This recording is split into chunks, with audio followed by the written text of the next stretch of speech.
Good morning, guys.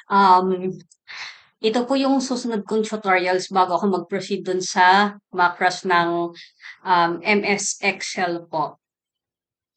Alam niyo po ba na pwede kayong maka-access ng Microsoft 365 ng libre? Pwede po kayong mag-sign in sa Outlook account nyo. Gumawa po kayo ng email address doon and then punta po kayo sa office.com. Actually, dito nyo po makikita yung web version niya. Ang katumbas po nito is yung Google Spreadsheet, Google Docs, um, Google Presentation na nasa sa Google Workspace. Yun. Meron ditong documents, presentation, workbook, forms, list, videos. Yan.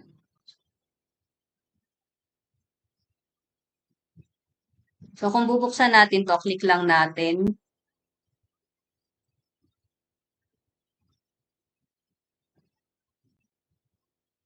Wala siyang pinagkaiba doon sa template na karaniwang ginagamit natin doon sa naka-install na version. Ang kaibahan nga lang kasi, dito medyo limited lang yung kanyang tools. Pero at least mapapakinabangan nyo siya ng libre nang hindi po kayo namimirata.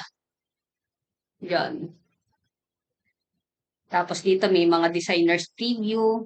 Pwede nyong sundan.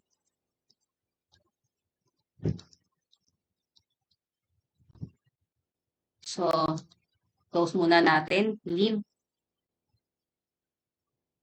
Ang disadvantage nga lang nitong OneDrive, 5 gigabytes lang yung size niya sa presentations.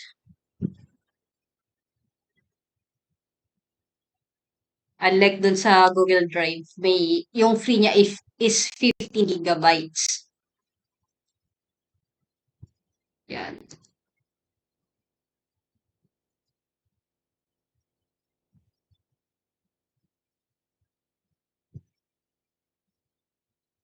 Mhm. Tapos yung third, yung workbook.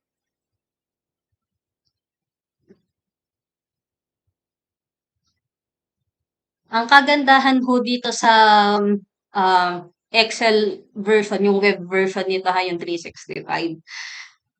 Um, pwedeng-pwede kayong gumamit dito ng XLOOKUP.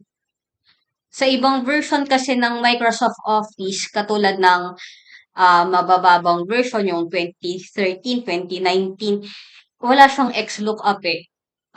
VLOOKUP lang at saka each lookup yung meron siya. Pero XLOOKUP, wala. Ang meron lang siya is itong web version ng Excel. Meron ding XLOOKUP yung Microsoft Office 2021 version. Meron din yung Microsoft Office 365 version na naka-install sa computer nyo.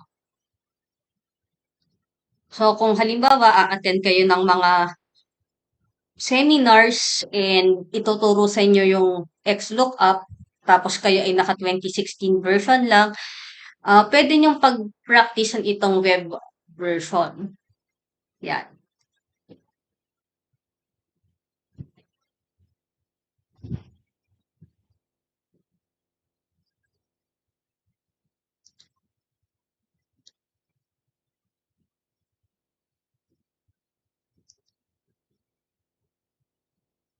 Down. Tapos forms. Pwede na pala mag-ano ng forms dito. Although medyo pricey yung 365, aba, nalaban sila sa Google Forms. Although medyo pricey yung premium account ng Microsoft 365, it's better mag-invest na kayo doon. Kasi katulad sa Microsoft Office, yung spelling and grammar niya, meron yung tools na kapareho ng sa Grammarly Premium. Do'n sa isa naming webinar dati sa DICT, nagagamit pa rin siya kahit naka-offline ka. Ang gaganda ng ano, 365. Naka 2021 version lang kasi ako.